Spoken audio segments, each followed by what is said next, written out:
Lectures from Colombo to Almora is a book that compiles the transcripts of speeches and lectures given by the Indian monk and spiritual leader, Swami Vivekananda, during his travels in Sri Lanka and India.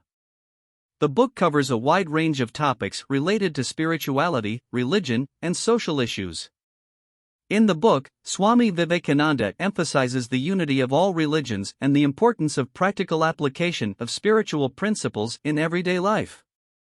He also spoke about the importance of education, social service, and the upliftment of the poor and downtrodden.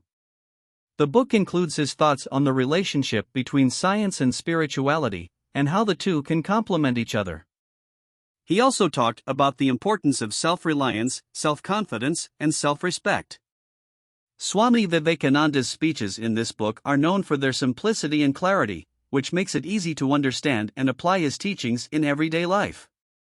The book is considered as a valuable resource for those interested in his philosophy and teachings.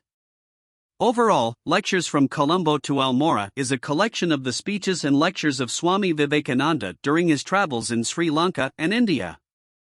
It provides insight into his teachings and philosophy and is a great resource for those interested in learning more about his teachings and how to apply them in daily life.